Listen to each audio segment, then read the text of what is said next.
Stocks fell across the board Wednesday with the Dow Jones plummeting more than 800 points. There's a lot of red on this board. The Dow fell nearly 2%. The S&P and NASDAQ both fell around 1.5%. And the sell-off was led by a spike in Treasury yields as investors voiced concerns about the GOP spending bill proposed by President Trump. All right, let's take a look at the Treasury yields this morning.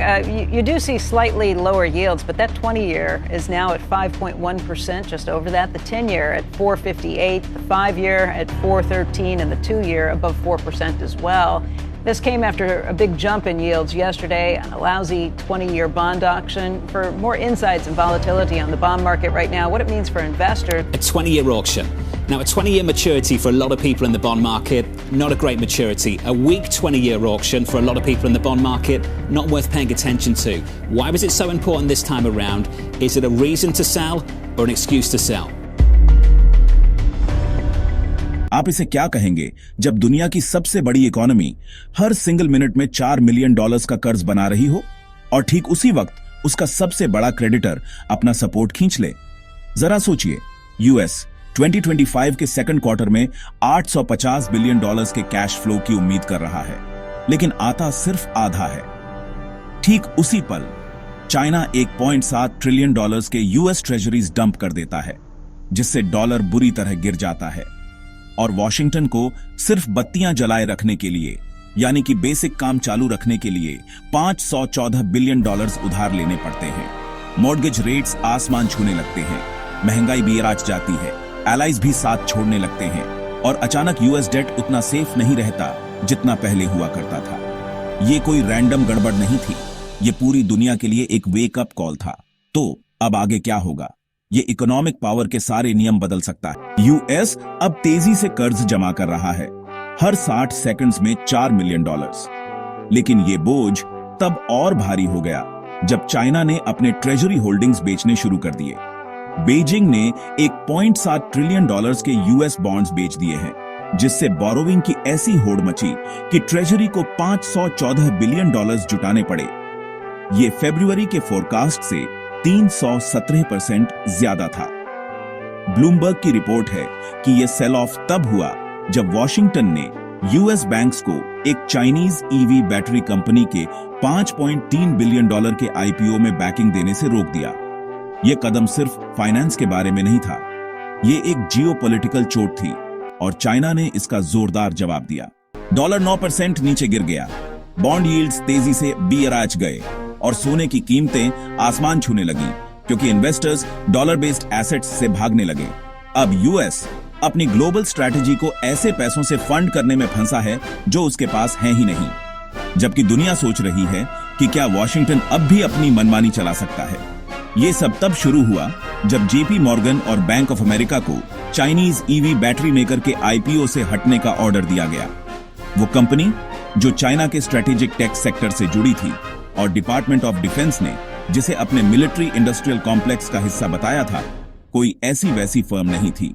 अगर banks comply नहीं करते तो उन पर regulatory दबाव पड़ता, इसलिए वे पीछे हट गए। लेकिन इसकी कीमत सिर्फ 0.2% अंडरराइटिंग फी नहीं थी।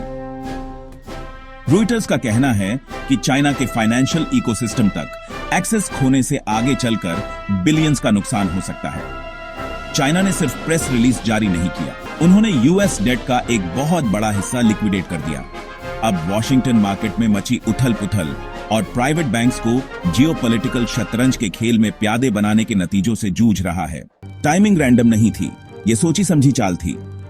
चाइना ने 2025 के फर्स्ट क्वार्टर में अपने यूएस ट्रेजरी होल्डिंग्स को घटाकर $759 बिलियन कर दिया, जो 2016 के बाद सबसे कम है, जबकि उसने अपने गोल्ड रिजर्व्स को बढ़ाकर 2292 टन्स कर लिया।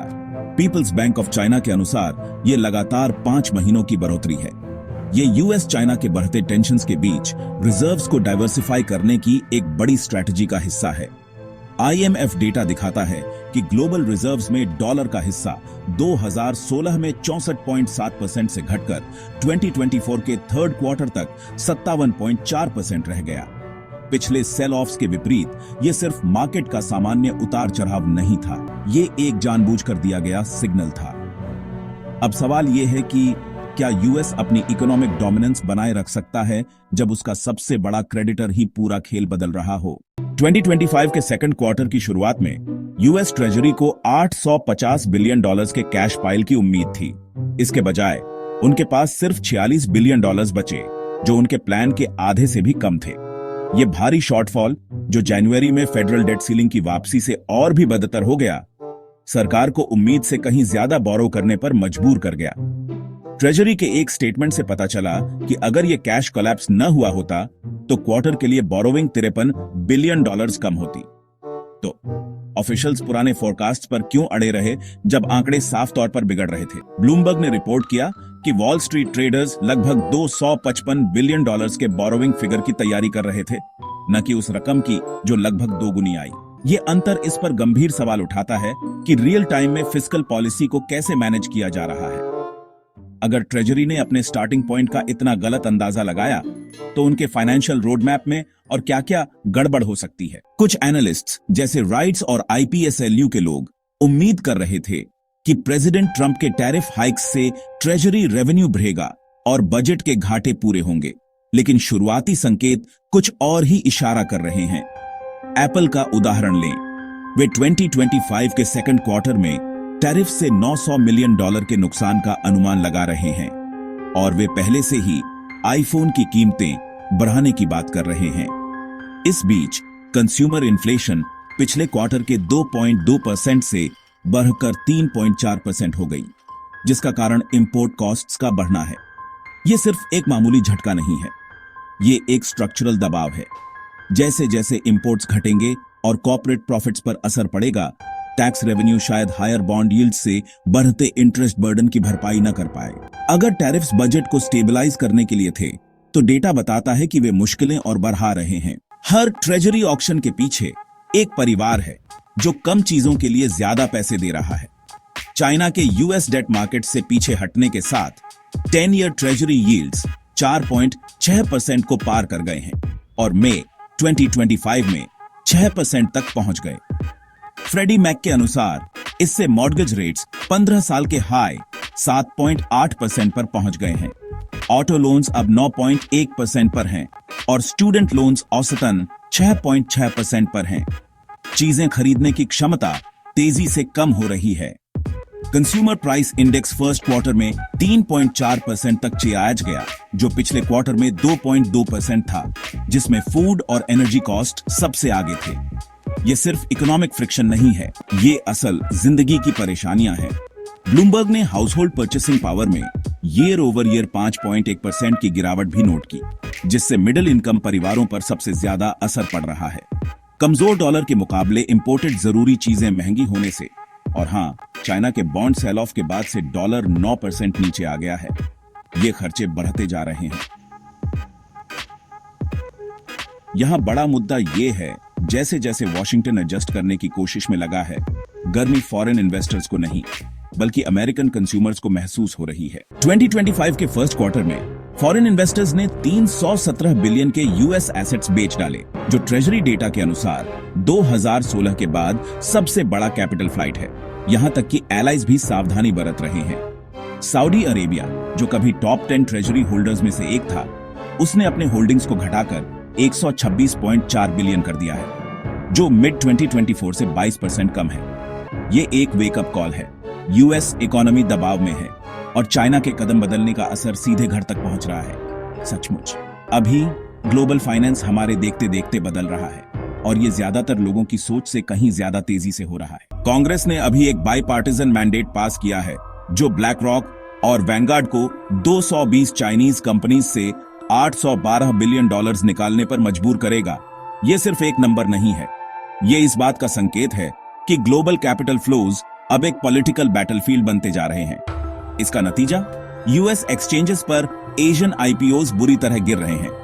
वॉल स्ट्रीट जर्नल के अनुसार 2025 में एशिया बेस्ड फर्म्स में से सिर्फ 28% ने यूएस लिस्टिंग्स को चुना, जो सिर्फ 3 साल पहले 75% से एक बड़ी गिरावट है। इस बीच टोक्यो और फ्रैंकफर्ट इस मौके का फायदा उठा रहे हैं, जहां लिस्टिंग्स और बॉन्ड डिमांड में बढ़ोतरी देखी जा रही है। यूएस सिर्फ इन्वेस्टर कॉन्फिडेंस ही नहीं खो रहा, वो ग्लोबल फाइनेंशियल ट्रस्ट पर अपनी पकड़ भी खो रहा है। एलाइज चुपचाप पीछे हट रहे हैं और इसे खुलेआम विरोध की तुलना में देखना ज्यादा मुश्किल है। लेकिन जब ये बढ़ता जाता है तो ये कहीं ज्यादा खतरनाक होता है। जहां वॉशिंगटन अपनी जियोपॉलिटिकल ताकत दिखाने के लिए कर्ज पर निर्भर कर रहा है, वहीं बेजिंग ऑल्टरनेटिव रास्ते बना रहा है। 2026 में चाइना मूडीज, S&P और फिच को बाईपास करने के लिए एक नेशनल क्रेडिट रेटिंग सिस्टम शुरू करेगा। क्यों? China institute of finance and industry का कहना है कि इन वेस्टर्न एजेंसीज ने चाइनीज स्टेट ओन्ड फर्म्स के लिए बोरोइंग कॉस्ट्स को 120 बेसिस पॉइंट्स तक बढ़ा दिया है, उनके बेहतर फंडामेंटल्स के बावजूद। साथ ही चाइना अपने डोमेस्टिक पेमेंट सिस्टम्स को अपग्रेड कर रहा है ताकि स्विफ्ट पर निर्भरता कम हो सके, जो डॉलर डोमिनेटेड नेटवर्क है और यूएस सैंक्शंस का शिकार हो सकता है। और ये एक बड़ी बात है, ब्रिक्स पेई ने Q1 2025 में ही 56.4 बिलियन डॉलर्स के ट्रांजैक्शंस प्रोसेस किए, जिनमें से लगभग आधे लोकल करेंसीज में थे, ब्लूमबर्ग के अनुसार। ये छोटे मोटे एक्सपेरिमेंट्स नहीं हैं, ये बेइजिंग को वेस्टर्न इकोनॉमिक दबाव से बचाने के लिए सोचे समझे कदम हैं। जैसे जैसे ज्यादा देश चाइना के फाइनेंशियल दायरे की तरफ खींचते हैं, असली सवाल ये है, क्या यूएस डॉलर दुनिया की करेंसी बना रहेगा या सिर्फ एक रीजनल करेंसी बनकर रह जाएगा जो अपनी पुरानी साख पर टिकी हुई है। ट्रेजरी Q2 में 514 बिलियन डॉलर्स और Q3 में 554 बिलियन डॉलर्स बोरो करके 850 बिलियन डॉलर्स का कैश बैलेंस बनाने पर निर्भर है, लेकिन मिड मई तक वे सिर्फ 563 बिलियन डॉलर्स पर हैं, जो मार्च के 46 बिलियन डॉलर से तो ज्यादा है, लेकिन अभी भी 33% कम है। उनके अपने मंडे के स्टेटमेंट के अनुसार JP मॉर्गन के एनालिस्ट्स चेतावनी दे रहे हैं, कह रहे हैं कि मार्केट फिस्कल वादों और सच्चाई के बीच के अंतर को ज्यादा देर तक इग्नोर नहीं करेगा। फिच और S&P ग्लोबल जैसी रेटिंग एजेंसीज भी यूएस सॉवरेन आउटलुक पर सवाल उठाने लगी हैं और चेतावनी दे रही हैं कि ट्रेजरी की कैश स्ट्रैटेजी को पूरी तरह बदलने की जरूरत है। अगर कांग्रेस आगे नहीं आती, बोरिक्स ऑल्टरनेटिव रास्ते बना रहा है, चाइना डॉलर लायबिलिटीज से छुटकारा पा रहा है और एलाइज भी अपना जोखिम कम कर रहे हैं, तो यूएस के सामने एक कठिन विकल्प है।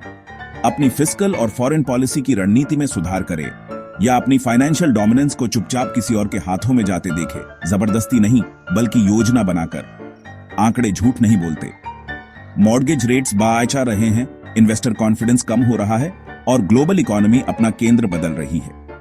बीजिंग इंतजार नहीं कर रहा, ब्रिक्स धीमा नहीं पड़ रहा और वॉशिंगटन वो अब भी अपनी पुरानी ताकत पर भरोसा कर रहा है कि सब ठीक रहेगा। लेकिन कर्ज का मीटर पॉलिटिक्स के लिए नहीं रुकता और मार्केट्स पुरानी यादों पर नहीं चलते। तो सवाल ये है, क्या होगा अगर अगला ट्रेजरी ऑक्शन फेल हो जाए? क्या होगा अगर एलाइज यूएस बॉन्ड्स को सेफ की जगह रिस्की कहने लगे? अपने विचार नीचे कमेंट्स में बताएं, क्योंकि इंटरेस्ट रेट स्पाइक से लेकर रिजर्व करेंसी में उथल पुथल तक हर देश, कंपनी और परिवार को जल्द ही एक पक्ष चुनना पड़ सकता है। गैप 2S इस सबसे आगे रहना चाहते हैं तो सब्सक्राइब बटन दबाएं, बेल आइकॉन पर टैप करें और हमारे साथ देखें कि अमेरिका की इकोनॉमिक लीडरशिप बिखरती है या फिर से बनती है। देखने के लिए धन्यवाद। इस वीडियो को लाइक जरूर करें।